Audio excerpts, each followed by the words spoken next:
Hello and welcome to episode 37 of the Hybrid Fitness Report. My name is Paul Reynolds. My name's Jude Reynolds. And today we're going to be thinking a lot about the CrossFit Games that just finished last night.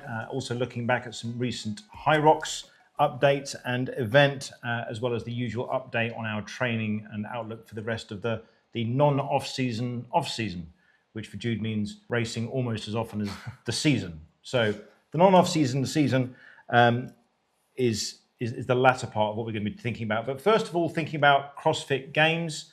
As anyone interested in the games will know, long before you see this, the winners of that and the fittest person in the world of CrossFit, male goes to James Sprague, and on the female side goes to the daughter of Father Christmas. Amy Kringle. Amy Kringle, daughter of Chris Kringle or some other Kringle. So great to see two Brits on the podium, especially. So Lucy Campbell came in third. Was Lucy third last year? I know Lawson's podiumed. I don't know where Lucy was. So Lucy was around about the podium last year, and Amy Kringle. People are saying, "Oh, she's come from absolutely nowhere." And then you look at her history, and actually, she's been coming up slowly through the ranks, been proving herself, and looking at her pre-games videos, there was a bit of a I might have a shot here vibe about it. Yeah, I think the reason that some people may have said that she came from nowhere is because they weren't paying attention. Yeah, they weren't paying attention, and how she won the games. Like if she just barely scraped coming from like 5th to 1st on the last event, I don't think that would have gotten the same reception as she dominated the entire thing almost as Tia used to do. Yeah. So yeah, I think that might have been a bit towards as to why that was the thing going around. Yeah, and so there've been a couple of winners recently. Like Laura Horvath was probably going in the favourite when she won it. Bit of a Leicester, I think. I don't know. But a bit of a Leicester, but Horvath, in the absence of Tia, she won it, but there were a couple of obvious weaknesses in terms of she obviously wasn't going to be great at gymnastic stuff, but dominated everything else. A bit like Colton Mertens on the men's side. Like he had a few like whole event wins, but then his worst finish was like 30-something. So he's quite a polarized athlete like Laura. Like if you're incredible at one thing, obviously the human body works in that you cannot be the best in the world at everything. I mean, say that, and Tia was, she was kind of pretty close to being, the perfect CrossFit athlete. She looks like she would be better at the gymnastic stuff and less good at the strength, but she'd end up dominating the strength as well. So she's so lean. She is a bit of an alien. Yeah. And Amy, although more obviously CrossFitty in the kind of stereotypical sense, was better at the non-strength things than we expected. Thinking of Mertens, I wanted to look, again, given that we're not going to be reporting on the CrossFit Games because there's been lots of that out there already, lots of coverage. Well, let's talk about the coverage of the games, the live stream of the games. So part of it was outsourced to Flow Elite, their new live stream provider, who decided on day one that they wouldn't let you know who was placed anywhere, that they wouldn't start the events on time, that the coverage itself would be patchy, and the commentators weren't too sure what was happening. So that was a little bit odd. Yeah, I think that's also why I just mentioned something to him off camera, which was I think give HYROX some slack. Like, yes, there are holes in everyone's televising, content, but just like everything else, HYROX has its flaws when it comes to live streaming. But if you think about how much longer CrossFit's been around, the numbers that it's pulled in per year for a consistent while longer than HYROX, and yet that live coverage there were so many holes in it. I mean, I can point it out, and I don't know a load about live coverage and how everything works and how you can set things up, but I know there were so many things that they could have done better to make that a better spectator sport. I'm not done yet. I know the winners because we had to record this. I'm caught up with 2 days worth of content. Like, I've really been wanting to watch it. He's watching every single minute, so it takes a while to catch up. Yeah, and like back in, I think, when we went to the games, we managed to watch the whole thing, obviously, pretty much. Previous years, when it hasn't been offloaded to different streaming sites and it's all on YouTube, I could watch the whole thing. But when it's like interrupted with event to event, it's harder to watch it in synchronicity, in chronological order, all in like when it's live streamed, because they've done event 7, then these two aren't on YouTube, then these two are, and then I think, I've just tried to stack it off my zone 2 days, but then I realized we can't record a podcast, a hybrid report podcast, without talking about CrossFit. So anyway, I know the winners. I think what stood out to me, I just finished watching the ski and row that they did, 3.6K row followed by 3.6K ski, which looked like a cool event for all the HYROXers trying to give a CrossFit event a shot. You made a good point about how they could have done what they had. I participated at Turf Games, At Turf Games, when we were on the rower, there was a big screen where every team's rower was linked to a boat icon on a big screen that moved across it from left to right the further you progressed through to the end of the race. And that just would have been a great thing for the spectators to have been able to look at while racing, instead of just not knowing what pace any of the athletes are going, not knowing who's in first the whole time. And when an athlete is sat on a machine for 12 minutes, who then runs 12 meters to go and sit on another machine for 12 minutes, it's not an exciting event to watch. And they could have made it so much better. We had better coverage in our CrossFit box 3 years ago doing a synchronized rowing race. Right. We had all our boats up on, almost all the boats were up on a screen. And that was just, our local box just wiring stuff up together and hoping for the best. Yeah. They did a better job. It's like they were saying, the athletes can see who's one place ahead of them, one place below them. Great. What's the athlete 5 places below them who could be just 3 strokes behind them? Where are they at? Yeah. What are the thousands of spectators looking at who have come here and paid a lot of money to, it's just, anyway, CrossFit, loved the sport. Probably my favorite thing to watch, but it's now becoming really, really close because just the live stream wasn't on it this year, in my opinion. I had some highlights from watching several of the days. I think the funniest thing was it day 1 with the cross country up a hill? Yeah. So you got Ricky Gerard's out in front, quite comfortably out in front, followed by James Sprague. Goes to the turn. Gerard gets his wet towel, which he wipes himself down with, then throws it over. Really accurately. Throws it with uncanny accuracy at James Sprague's head, who then flips in the bird as he goes past. Yeah. So that was, and then at the following day's press conference, Sprague has to go, "No, I wasn't mad with him really." And I'm like, "Oh, you mean people thought you were?" Oh, okay. Yeah, probably. People always think, they always share their opinions. You were talking about Colton Mertens earlier. Yeah. There was and I think he reposted this, is him trying to get on the road, on the rings. Is it the Fibonacci final where they have to go front roll to support, back roll to support? The back roll ring muscle ups, something like that. So if you watch, I watched a load of the pretty much all the documentaries leading up to the CrossFit Games, and a lot of the Proven Box, Mayhem Box, all the teams and all the individual channels. They had gymnastics coaches come in and teach them 2 weeks before the games, when they announced this workout, how to do a ring muscle up. But instead of just going straight up over the rings, you have to come halfway up, kick your feet over, do a backwards roll, and then press up into a muscle up. Yeah. And so it was one of those things. He was doing all right with that. He just couldn't get up to the rings. So he's about 5'2". So he tries several times jumping up, can't get them, and then just really goes for it. Finally gets up there. Of course, once he's up there, he has to do loads of them. That was one thing I was thinking about. Is when I was watching, because what seemed to be a pattern, a common denominator across most of the days. Were there too many toes to bar workouts? I think so, maybe. Anyway, I saw one of them. That's Tia's fault. She programmed one of them. One of them, yeah. But I saw one of the toes to bar workouts, and I see James Sprague, who's 6'1", 6'2", with his pull-up bar the same height as Colton Mertens, and I'm like, surely it would be viable to just lower down some athletes' rigs, because if you're genuinely Colton Mertens, who's literally 5'1" or 5'2", who has to jump up and can't even reach them, that's not a test of fitness or skill. No, that's just I think that's poor organization on the events end. I mean, I don't know. So if there's a reason that they make every athlete do it the same, regardless of if they can touch the floor or not, let me know. But it seemed weird. Another thing I liked was Pat Vellon. Pat Vellon has always been my favourite CrossFit athlete since I got interested in it, and this was his 10th and last games.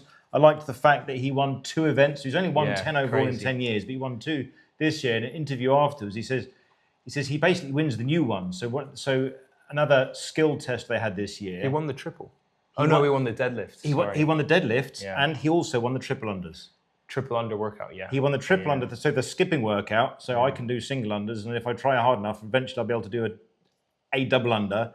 They had the weird twisty skipping a couple of years ago, which was horrendous. Because most of the fittest athletes in the world didn't even finish that workout. Couldn't do it at all. But the triple unders, which are kind of crazy, Pat Vellon won that. And what he said afterwards, he says there's been several times they've introduced a new and kind of strange workout. And he says, I've won it. Next year, loads of people are better than me. But the first year, I just adapt quicker than everybody else. So of all the pair of things to win, the deadlift with massive old man strength, some of the biggest, what are these things? Traps. Biggest traps I've ever seen were on Pat Vellner. He won both of those. He's cool. So yeah, love that. Love seeing him do well. Kind of like seeing him in the warm-up area before one of the events. I think it was before the run, actually. They're on the row ergs warming up. And Pat Vellner's trying to police who gets to warm up first. Says, if you're not in heat 1, get off the rower. Really? Then he goes to James, you too, you should be off. And James Sprague's go, but I'm in heat 1. So, that's all right then. Medeiros, you need to be off. I mean, we've done as many games as Pat and Noah Olsen have. I mean, yeah. Yeah, nice to see Noah Olsen finally get his world championship, albeit an AG. Hey, nothing wrong with AG world championship. Nothing wrong. At all. No, there isn't. Mads gives me shade for that all the time. That's so unnecessary. Matt gives you shade for only being an age group world champion. Yes. Wow. Did you think you're kind of a failure at life?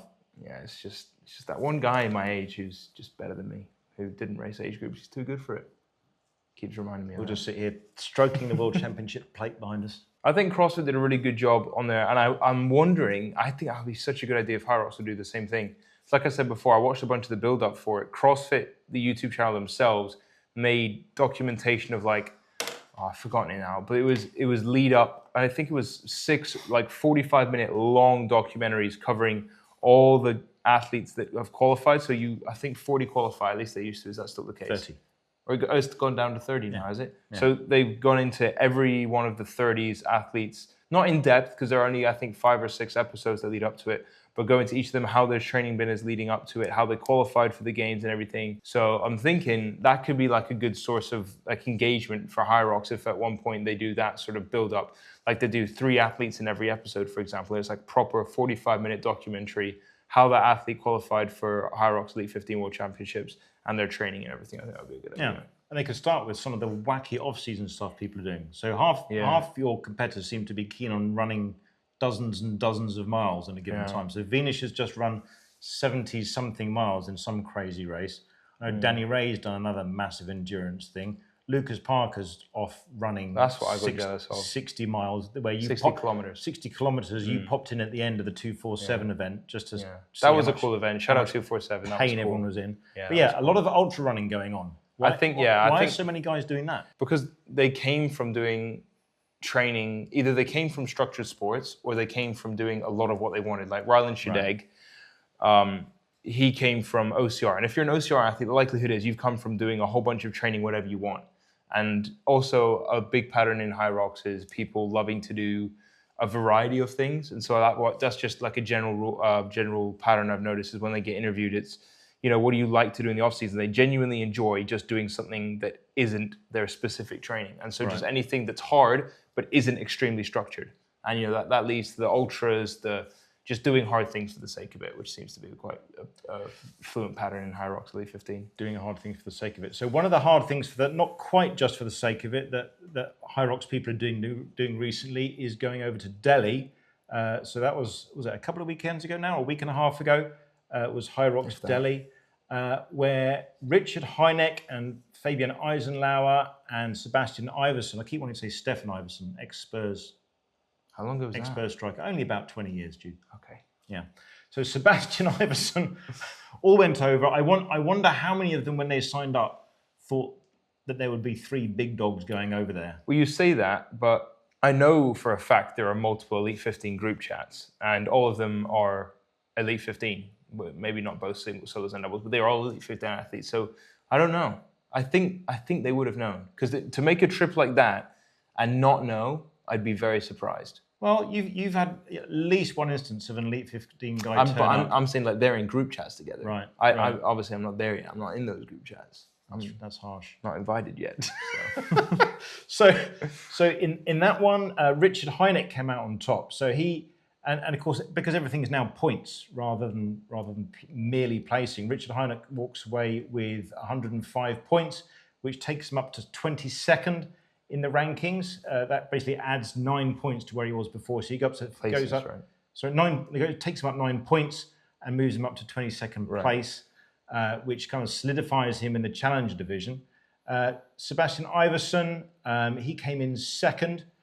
His 100th place, his 100 points from that move him up 1 spot. So he swaps with Rich Ryan. So Rich Ryan was the last Elite 15 spot. He goes from 15th to 16th. And Iverson goes from 16th to 15th, but there's a lot of time in several races before that gets locked in for the cruise, for the first elite race on the cruise. So that could well change a lot. And then Fabian Eisenlauer came away with what I think is 97.4 points for his 3rd place. His issue wasn't lack of points per se, but he had only 2 registered races. So that was his 3rd registered race. On the solo side, which makes sense. On the solo side, he's been focused on doubles with Jeremy. Yeah, he was in Elite 15 Worlds in the doubles, but he's pursuing singles as well, and And if he gets another couple of seconds, that puts him kind of bottom end of the challenge division. So the times, by the way, they don't matter. But Sebastian and Hynek came in at 56 mid, and then Fabian Eisenhower was 10 seconds behind them going into wall balls, and then finished with 57 mid. So yeah, maybe it was the course, who knows? But those are them. Other HYROX or HYROX adjacent updates is we found out today from a couple of outlets, UK HXR and a couple of others, and then later in the day from HYROX and Puma themselves, the new, very, very neatly, shortly named Hybrid RCN HYROX Nitro Elite shoe that they're releasing next year. Really going for that snappy name. Racebrain's going to have a field day with that. Yeah. So they've sent out some fuzzy images telling us this will be great. And so we're all excited, right? Yeah, I thought they looked cool from the image that you can't really tell what they look like. Right. But the color scheme was like yellow, gray, and black. And they're meant to be a better version of the DV8 Elite 4s, which are already one of my favorite shoes to race in for sure. So I'm excited to see what they are. I think they're coming out next year, aren't they? Yeah. So not for a while now. So I think this generation came out in February. So maybe maybe it'd be a February release for that. Once everyone's recovered financially from Christmas or not, they'll start throwing those around. In other hybrid fitness news, HYROX India have just released details about new races in Noida and Gujarat early next year. So huge market potential for HYROX, which is assuming obviously why they've come out with new races. Because think about the population, they might not be like the quality of athletes might not be there yet, but sooner they can get in there with India, the population's huge. The scope for hybrid fitness with a population that big can't exactly be small. So I think it's smart putting 2 more races in there for them. And in the other key bit of hybrid racing news, Aonishiki won the Nagoya Sumo Basho. Sumo wrestling? In sumo wrestling, yeah. Okay. That's important. Of you know what that meant before I clarified that, type it, because I had no idea what he was on about. Do you reckon that people know about that? He dropped down from the Ozeki division because of injury, which is a very harsh world they live in. If you get injured for one tournament... Up. You must have just No, I know this. I follow this stuff.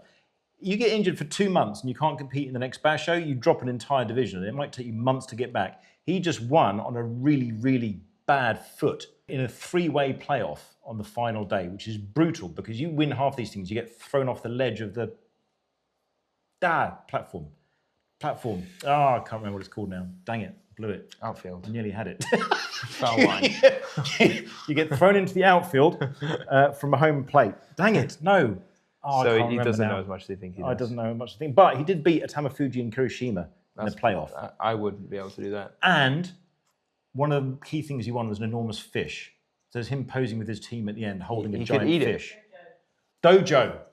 Thank you, Mrs. Reynolds. Oh, you're talking about the building. I thought you meant the ring itself. The ring itself is a platform. It's called a dojo. Oh, I thought that's the building. No. They build it up. So they could have it on the floor like normal people, but they don't. They build it up. Dojo is definitely a building. Clay. No, it's not. It's clay, and then it's about... I don't know how far off the floor it is, Mrs. Reynolds, but you come off that and you basically land on people and hard floor, and it's brutal. It's like the edge of football pitches after, there's just a massive dip in some really dodgy artificial pitches. Yeah, they have drainage channels outside. Yeah, really weird. Right. Not that I'd like to move on from sumo wrestling, but not that you want to move on from sumo, but we're going to. Yeah, it's not our sweet spot, is it? Okay, that's not what we're here for. Before we get into our last main segment about Jude's week up in Macclesfield, the global centre of functional fitness and fitness racing, just want to give a shout out and recognition to our sponsors. We're sponsored, as you know, by Wadleet, a functional fitness clothing company based out of the UK. Wadleet is more than apparel. It's a mindset, a community, and a call to action. Whether you're just starting out or pushing towards elite performance, Wadleet exists to support and inspire your journey. They believe in consistency over perfection, growth over ego, and the long game over quick wins. Head to wadleet.co.uk, that's WODLETE.co.uk, and check out their summer range with free delivery on all orders over £50. Use code HFRPOD20, that's HFRPOD20 at checkout for 20% off your order. So this last week, Jude, you were up in the frozen north of the UK, or of England, really, kind of middle of the UK, up in Macclesfield, spending a few days at the Deadly Dozen Institute of Fitness Racing before your Deka weekend or your Deka Saturday. How was it at the Institute? It was good. Really, really good. So I went up there with the main reason being to be on the Jason Curtis's Deadly Dozen podcast, which is coming out at some point next week, which will be really cool. The office that they shoot all their stuff in is inside their gym, in their office on the ground floor. The main thing about the Institute that I liked was that the fact that they're associated and happily associated, despite the founder being head of Deadly Dozen and creator of Deadly Dozen, with hybrid fitness and not just Deadly Dozens. They have equipment for, obviously, Deadly Dozen because it's the basics, Deka, and HYROX. So official center sleds, they have center sandbags, center wall balls, center kettlebells, they have Deka rams. Center being the brand that supplies all HYROX gear. Yeah, so really high quality stuff.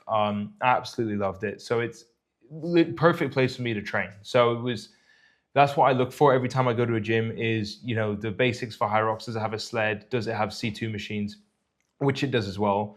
A load of commercial gyms don't have C2 stuff because they cheap out on it. And it's just, I've used them so much and they are the gold standard. But it's not like most things where I can get by with using any like other stuff. Like, oh, they don't have this specific type of dumbbell. You can typically use anything else. If you don't have a C2, brand to brand, they don't measure your distances the same. So you don't know what you're doing, which is why just them having C2 everything is great. Them having center everything is great. And there was a load of space. They were extremely welcoming. So yeah, I went on their podcast, trained in Macclesfield for 4 days, 3 full days. And then the reason I was up there for that time instead of just going up to the podcast and back was because I had a race on the Saturday up in Manchester. 2 races in Manchester, both Deka Fit, solos and doubles. So on the Saturday, I traveled up there with Jason, who had a whole wave not dedicated to him, but that he was sort of heading because anyone that beat him would get free Deadly Dozen tickets. So again, it's just the way that he's incorporated himself and the brand into other hybrid races and not like, some other hybrid races that seem to make enemies of other ones just because he's not protective over the brand. No. He's very competitive and he wants Deadly to grow massively, and he's shown that, and it is growing massively, but he doesn't try to do that by locking out everybody else and pretending that he's the only game in town. So, I mean, if you're looking for a challenging hybrid race, check out Deadly Dozen. I've done it. It's great. Qualified for the UK Championships, but didn't end up going. I was on the other side of the world. So I'm going to the World Championships at the beginning of September in Crystal Palace. How did Deka go? So singles first, and Deka is the 10 stations, so 10 lots of 500 meters. And then similar stations to HYROX. So the ones that are different are the assault bike for 25 calories. You've got stationary ram burpees with the weight on your back and just on the spot. You've got box step overs. You've got the sit up to a target. That's it. Med ball sit ups. Tank around the sled. Tank around the sled. So very it depends how you look at it, but it can be perceived as quite similar to HYROX purely because of the structure being run station. Same as most hybrid sports. But yeah, that went well. It seemed to be across the board in terms of how times were looking quite a tough course in terms of it wasn't quick. But that's fine. I got a 32:07, 1 rep behind Harry Thompson, which, as some of you guys might know, is an Elite 15 athlete. He plays 6th in the Elite 15 with Luke Greer in the doubles. In HYROX. And it's funny because I was there in the warm-up area thinking it was just Dave Parkin I was racing, who's an insane athlete in his own right. And then Afan Humphreys, an ex-Elite 15 athlete, and Harry Thompson, a current Elite 15 athlete, I see in the venue. And I'm just sort of like, where did they come from? Because I'd asked Deka before, who's in the Elite Wave, and they're like, we're not telling you anything. So I was like, okay, great. So is that how they said it? Yeah, voice note. So yeah, I had no idea. Probably was hoping to have that effect, and it had an effect. But it was quite cool. It's like racing. If you want to be the best, you got to beat the best. And I was 1 rep behind the best, so didn't quite do that. But it was a really good race. So Harry led so bear in mind the first run is only 500 meters.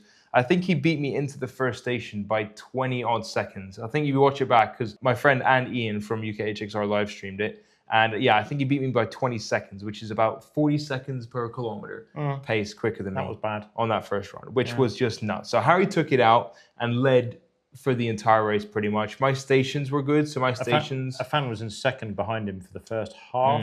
Yeah, at least. Yeah. So his runs, I'm pretty sure his runs were 80% quicker than mine. He faded near the end and I just sort of managed to maintain it.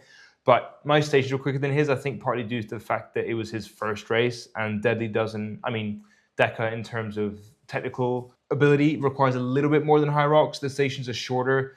The margin for error is a lot higher with stuff like box step overs. There are ways to cycle that movement that makes you a lot quicker without having to get any fitter. As well as the med ball sit-ups, there's a way to throw it and a time to throw the ball at the target that makes a big difference in terms of overall timing.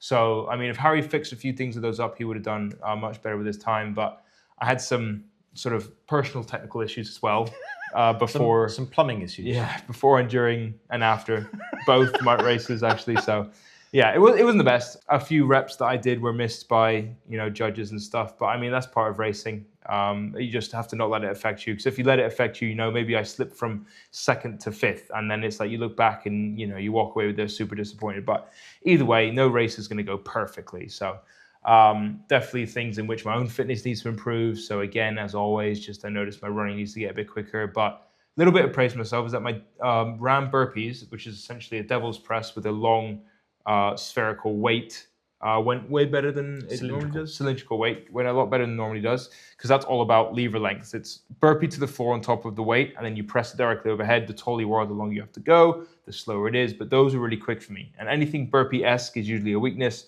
Those went really well, so I was happy with that. But yeah, overall, 2nd place, very, very good race. I ended up starting, like I said, way behind Harry, and the lead grew until station 6 maybe. Around the assault bike, I started to bring it back a bit. So station 7, 8, 9, and then 10. I think I easily beat him on, but his running again was just so quick that he'd managed to maintain that lead. But I came into RAM burpees 4 reps behind him. 3 reps behind him, and ended up pulling within 3/4 of a rep. So it was a very close race. I'm glad I made it interesting for some people. It was quite a good atmosphere at the end. You caught up a rep in the first 8, and then the next 4 or 5, you slowed down a tad, and he just about caught up with you. And then you caught up another single rep over the final 8, just not quite. Not quite enough. Yeah, not quite enough. But looking at it in hindsight, could have done this, could have done that. But and Harry went the wrong way to start off his farmer's carry as well. So yeah, and it was his first race, so could have gone either way. But really good race. He deserved it. He took it out hot, and he made it. He looked very impressive. And then 3 hours later, you had one of the least close races you've ever had, but which was a lot of fun. Yeah, with Jeremy McConnell. Yeah, so he reached out to me to do a doubles with him actually, and he was like, "Do you think you could do it after you're fit?" And I was very confident to him. I was like, "Yeah, it'd be fine." I did not know if I would be fine. I was pretty confident I'd be fine to race the doubles. I was pretty confident, but I didn't know for sure. But I ended up feeling all right. I took a bunch of caffeine, which meant I didn't get to sleep until 4 the subsequent night, I think, which didn't help. But the race, despite all the issues that I spoke about previously, didn't, our time was good. I think we were 15 seconds off the record. I don't know how much weight that record holds, but it sounded good to say. So we were 15 seconds off a record. I think it's definitely a record, because as far as I can tell, the record is 24 minutes something, not 26 minutes something, set a couple of years ago. Maybe. Anyway, yeah. Definitely off a record. It was my first time doing pairs, they call it in Deka, which is cool. And yeah, I think we won by 4 or so minutes. But there were a couple of pairs that we were thinking would be there, neither of whom were. So I don't know. It was a really fun doubles race. We executed it really well. You guys look great doing it. Look very smooth. Yeah, and split everything exactly 50-50, and we're quite similar athletes, I think, so it worked quite well. And just one more thing to mention on Deka, the following day, the Sunday's racing was dominated, I think, by the Deka Ultra event. Is that actually a new thing they've done for this year, or has it been around for a while? Oh, I'm not sure. I was testing on that one. But the kind of upper end of Deka, in terms of how much pain you have to go through, is Deka Ultra is basically just 5 Dekas back to back. Yeah. So a total of 25k running and 50 stations, but it's basically you do an entire deck and then you do it again another 4 times. Dave Parkin, the Deadly Dozen world record holder and overwhelming favourite for the Worlds in September, he raced against Jude in the Fit on Saturday, and then the following day he did the Deka Ultra as a training exercise. Yeah, he said he was going to keep it below zone 4, so kept it below zone 4 and cruised in. Well, for 3 hours and change, you're not going to be redlining it, are you? No. No, not very long anyway. So Dave kind of jogged around for a second place. I don't know what his time was, but I just noticed that having done the Deka, the normal Deka, he then ultraed it the following day, which is completely crazy and yet somehow unsurprising for Dave. So I'm not sure his off-season is off-season very much either. Well, he's not really doing HYROX anymore, so he No, but doesn't line up. he's not off-seasoning his deadly. No, I just listened to a this is podcast deadly with season, him, though, isn't it? and he's saying he's racing as much as he can, and deadlies happen every weekend in some form, whether it be a deadly strong or a sprint or the actual full thing, or and the actual full thing is very much following the cricket season. So because it's all outdoors, this isn't off-season for deadly at all. This is the middle of the season, and Dave is safe to say in mid-season form. he is.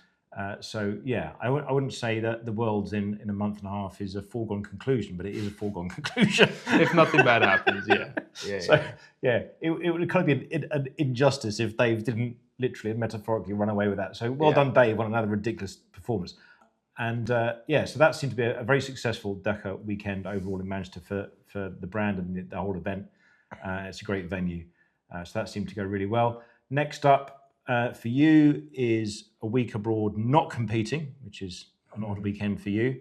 And then you've got a Deka mile and a Deka strong down the road at the end of August. And then a week after that is Deadly Worlds. Yeah, 5th and 6th September at Crystal Palace Stadium. Singles and doubles on consecutive days. So that'll be interesting. And then 3 weeks after that, HYROX Rome, which you've mentioned, will be the beginning of the season after the off season that never happened. Yeah, so 2 months of no HYROX, and then a very busy end of September to middle of December. Yeah, in terms of racing. So I'm excited for that because again, for some reason, unless it's a HYROX, because the atmosphere is so different to the others. The atmosphere is so much bigger because there are a lot more participants in HYROX, so naturally the atmosphere is bigger. And it just feels like a whole event. Like it's a lot more draining, but in a really good way. And so I feel like I haven't competed unless I've done a HYROX, because the other ones, the atmosphere is there, but it's just different. So for me, I just competed, but it feels like a while because I've not done a HYROX since Sydney, which was only a month ago, month and a half. It was a month ago. Yeah, it was a month ago. So 5 weeks. Yeah. You're kind of the anti-Hunter in that regard. And just listening to Hunter's review of his own season, and he's basically, if I race more than once or every kind of 6 weeks, his body doesn't like it, his mind doesn't like it, and he likes these massive long training blocks. Whereas you like a good, solid, uninterrupted training block of at least, 3 days, don't you? Yeah, it seems to be a pattern. Antsy. People who've been in this sport longer favor the less racing. So I feel like it's just, I'm new. I feel like that's why. I don't feel like that's it. I feel like I'll always enjoy racing back to back if my body can take it. But the common denominator is those who have been in the sport longer say they want more space between races. So. And they're the ones who tend to like their off seasons being off. Yeah. Well, thanks very much for listening, and hope to see you again soon. I've been Paul Reynolds. I've been Jude Reynolds. Bye-bye.